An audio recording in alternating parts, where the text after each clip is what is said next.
সব নিৰ্বাচনতকে এইটো বহুত ডাঙৰ কথা বড়ো জাতিটো জীয়াই থাকিব লাগিব নিৰ্বাচনটো আহিব যাব নিৰ্বাচনত কেতিয়াবা কোনোবা হাৰিব কেতিয়াবা কোনোবা জিকিব আজি যিটো কাম ইয়াত হৈছে এইটো মানে ইয়াতকে বহুত ওপৰত গতিকে নিৰ্বাচনৰ কথা পাতিম প্ৰত্যেক দিনাইতো নিৰ্বাচনৰ কথা পাতো আৰু পাতিয়ে থাকিম নিৰ্বাচন আহিছে যেতিয়া আৰু পাতিম তো গতিকে এই নিৰ্বাচনটো লৈ পেলাই বহুত বেছি আতংকিত হ'ব নালাগে কি হ'ব কি নহ'ব যি হ'ব চকুৰ আগতে আছে চব এটা চিষ্টেমটো ডেভেলপ কৰাত বহুত টাইম লাগে ভাৰতত বহুত মানুহ টকা খাই পেলাই জেলত যোৱা ৰেকৰ্ড আছে আজি এই প্ৰশাসনটো ঠিক কৰিবৰ কাৰণে সংস্কাৰ কৰিবৰ কাৰণে যোৱা 5টা বছৰ আমি বহুত কাম কৰিলোঁ আগত আইৱাৰ ঘৰবিলাকত 10,000 15,000 বেছিও লৈছিলে কেতিয়াবা IBS স্কিমবিলাকত বহুত পইচা লৈছিলে লাহে লাহে লাহে লাহে এইবিলাক সংশোধন কৰা হৈছে মুখ্যমন্ত্ৰী ডাঙৰীয়া তাত কিবা তথ্য আছে তেখেতে কৈছে কিন্তু আমাৰ তৰফৰ পৰা আমি যোৱা 5টা বছৰত ক্ষুদ্ৰ ক্ষুদ্ৰ কৰাপশ্যনৰ পৰা ডাঙৰ ডাঙৰ কৰাপশ্যনলৈ যিমান পাৰোঁ আমি মোকাবিলা কৰিছোঁ যাতে এইটো নিৰ্মূল কৰিব পৰা যায় আমাৰ দৰিদ্ৰ দুখীয়া মানুহবিলাকে ভালকে চৰকাৰৰ আঁচনিবিলাক যাতে ভোগ কৰিব পাৰে চৰকাৰী আঁচনিবিলাক যাতে হিতাধিকাৰীক ওচৰলৈ গৈ পায় এইটো লক্ষ্য ৰাখি আমি কিছুমান ফ্লেক্সি প্ৰগ্ৰামো আৰম্ভ কৰিছোঁ আৰু কাউন্সিলৰ পৰা 100 ফেলোশ্বিপ লৈ পেলাই আমি PNRDৰ প্ৰগ্ৰাম JJMৰ প্ৰগ্ৰাম বিভিন্ন প্ৰগ্ৰাম আমি ইয়াত ভালকে ৰূপায়ণ কৰিছোঁ আৰু কিছুমান যিটো প্ৰগ্ৰাম ইয়াত ৰূপায়ণটো দেখিবলৈ পালে আপুনি দেখা পাব যে নেশ্যনেল ৰেংকত আহি গৈছে থেংক ইউ এতিয়া বড়ো সাহিত্য সভাৰ সাধাৰণ সম্পাদক ডাঙৰীয়া আছে আপোনালোকে প্ৰশ্ন কৰক তাৰপিছত বাকী ৰাজনৈতিক প্ৰশ্ন মই কৰি থাকিম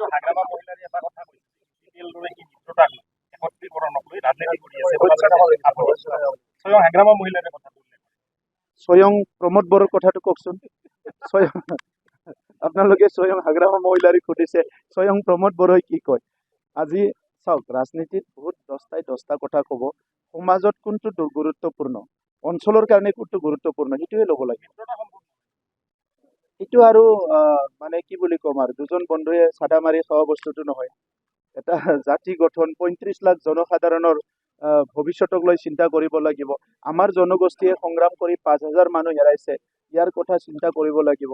তো এইটো মানে কোনোবা এটা হঠাৎ ৰাস্তাত ভাবিলে কৰিলে এইটো নহয় আজি জাতীয় সংগঠনবোৰে চিন্তা কৰি আছে ৰাজনীতিয়ে সমাজখন বিভাজন কৰিবলৈ কথা এটা আছে কিন্তু সামাজিক সংগঠনবোৰে সাংস্কৃতিয়ে ক্ৰিয়াই সমাজখন জুৰে গতিকে আজি জাতীয় সংগঠনবোৰে ইয়াৰ কাৰণে পদক্ষেপ লৈ আছে যি পদক্ষেপ জাতীয় সংগঠনৰ লৈছে তাত মোৰ ক'ব লগা নাই কাৰণ ময়ো জাতীয় সংগঠনৰ পৰা আহোঁ গতিকে বড়ো জাতিৰ জনগোষ্ঠীৰ কাৰণে যি ভাল হ'ব বড়োলেণ্ডত বসবাস কৰা 26টা জনগোষ্ঠীৰ কাৰণে যি ভাল হ'ব 35 লাখ জনসাধাৰণৰ কাৰণে যি ভাল হ'ব এইটোকে আমি কৰিম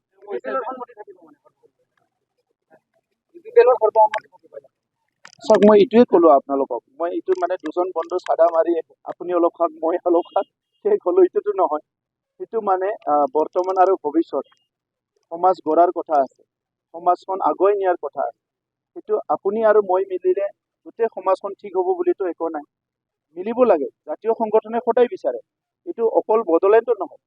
পৃথিৱীত য'তে যাওক জাতীয় সংগঠন সামাজিক সংগঠন নিজৰ জনগোষ্ঠীৰ মানুহবিলাকে বিচাৰিব একত্ৰিত হৈ থাকক আমি সমগ্ৰ ভাৰতবৰ্ষতে চবে এক হৈ থকাটো বিচাৰোঁ তাৰপিছতো 100টা 1000টা সংগঠন গতিকে হ'ব লাগে এইটো কোনো না নকৰে ময়ো না নকৰোঁ ময়ো ৱেলকাম কৰোঁ কিন্তু চিনচিয়াৰলি এটা অনাৰেবল সলিউশ্যন চবে চিনচিয়াৰলি কথা পাতি আলোচনা কৰি ভালকে হ'ব লাগে চাওক আপুনি হাগ্ৰামা মহিলাৰী কৈ আছে হাগ্ৰামা মহিলাৰ যদি চব কুছ হয় ই 35 লাখ জনসাধাৰণে কি কৰিব মোৰ ভাগ্যটোক লৈ পেলাই হাগ্ৰামা মহিলাৰী ক'বলৈ কোন হয় মই হাগ্ৰামা মহিলাৰীৰ ভাগ্যটো কোৱা নাই আপোনালোকে ক'ব লাগে আপোনালোকে ঘূৰি থাকে সদায় নিউজ কৰি থাকে চবকে লগ পাই ৰাস্তাই পদূলিয়ে মইতো আজিকালি বহুতকে লগ নাপাওঁ আপোনালোকেও ক'ব লাগিব মইতো ৰাইজক প্ৰেম দিছোঁ মৰম দিছোঁ শ্ৰদ্ধা দিছোঁ বড়োলেণ্ডৰ 35 লাখ জনসাধাৰণ 25টা জনগোষ্ঠীক হৃদয়ৰ পৰা সেৱা কৰিছোঁ যোৱা 5টা বছৰত এই মৰম আঁকোৱালি ল'ব মৰম দিলে মৰম পায় বুলিতো সৰুৰ পৰাই শিকাইছে মাষ্টৰো শিকাইছে মা দেউতাই শিকাইছে গতিকে মৰম দিলে যদি মৰম নাপায় তেনেহ'লে কি কৰিব আৰু এইটো বিচাৰ কৰিব ৰাইজে সভাৰ নেতৃত্বত এই সময়ত হোৱা ৰোমাঞ্চিক মুভমেণ্টৰ প্ৰথম শ্বহীদ অমৰাৰাম আৰু শিৱৰাম 1974ত তেখেতসকলৰ প্ৰতিমূৰ্তি আজি এই অঞ্চলৰ ৰাইজ বড়ো সাহিত্য সভাৰ শাখা কমিটি নিখিল বড়ো চান্ত্ৰা সকলো মিলি পেলাই আজি দুটা প্ৰতিমূৰ্তি ইয়াতে নিৰ্মাণ কৰি ওলাইছে। আমি জানাত কমলাৰাম বড়ো সেই সময়ত 26 বছৰ আছিলে আৰু শিৱৰাম বড়ো মাত্ৰ 17 বছৰ আছিলে। তো বড়োসকলৰ যি ভাষা এইটো জীয়াই ৰখাৰ কাৰণে এটা লিপিৰ আন্দোলন কৰিছিলে। সেই লিপিৰ আন্দোলনত সেই যুৱ দুজনে আৰু তেখেতসকলৰ লগত মুঠ 16 জন একেলগে শ্বহীদ হৈছিলে। আজি বহুত বছৰৰ পিছত আমি তেখেতসকলৰ এই প্ৰতিমূৰ্তি উন্মোচন কৰিবলৈ পাই আৰু ইয়াৰ লগতে বড়ো সাহিত্য সভাৰ এটি স্তম্ভ ইয়াত মাজতে ধুনীয়াকৈ আছে।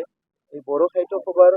এই গোটেই আটাইবোৰ কামটো আজি একেলগে কৰিবলৈ পাই আমি চবে আনন্দিত হৈছোঁ। ইয়াত আমাৰ বড়ো সাহিত্য সভাৰ কেন্দ্ৰীয় সাধাৰণ সম্পাদক নীলকান্ত গয়াৰী ডাঙৰীয়া উপস্থিত আছে। কেন্দ্ৰীয় কমিটিৰ বহুত নেতাসকল উপস্থিত আছে। বড়োসকলৰ স্বাধীনতাৰ পিছৰ ইতিহাসটো যদি চাবলৈ গ'লে বড়োসকল সংগ্ৰাম কৰি জীয়াই আছে, সংগ্ৰাম কৰি নিজৰ ভাষা ৰক্ষা কৰিছে, সংগ্ৰাম কৰি নিজৰ সংস্কৃতি ৰক্ষা কৰিছে আৰু সংগ্ৰামৰ মাজেৰে বড়োসকলে নিজৰ পৰিচয় অস্তিত্ব প্ৰতিষ্ঠা কৰিছে। আজি এই ইতিহাসটো আজিলৈকে আমি সকলোৱে জানো, যাৰ যিবোৰৰ বয়স আজি 70 বছৰ হৈছে, 60 বছৰ হৈছে, সেইসকলে চবেই দেখা পাইছে যে প্ৰাইমাৰী স্কুলৰ পৰা ইউনিভাৰ্চিটিলৈকে বড়ো মিডিয়ামত পঢ়াৰ কাৰণে, বড়ো ভাষা পঢ়াৰ কাৰণে কিমান চেক্ৰিফাইচ কৰিছে, কিমান আন্দোলন কৰিছে, কিমান সংগ্ৰাম কৰিছে। মই আজি অমলাৰাম শিৱৰাম লগতে তেখেতসকলৰ লগত একেলগে শ্বহীদ হোৱা এই 16 জন শ্বহীদসকলক মই ইয়াৰ পৰাই শ্ৰদ্ধা জনাইছোঁ। আমি দেৰিকৈ হ'লেও আমাৰ চৰকাৰৰ তৰফৰ পৰা অহা 15 তাৰিখে 15 আগষ্ট পালন কৰাৰ পিছত গধূলি আমি এই 16 জন শ্বহীদৰ পৰিয়ালক আমি শ্ৰদ্ধা জনাম আৰু তেখেতসকলক আমি আমন্ত্ৰণ কৰিছোঁ কাউন্সিল গভৰ্ণমেণ্টৰ তৰফৰ পৰা কোকৰাঝাৰত তেখেতসকলৰ পৰিয়াললৈ আমি সিদিনা আমি সম্বৰ্ধনা জনাম আৰু লগতে তেখেতসকলৰ যি চেক্ৰিফাইচ,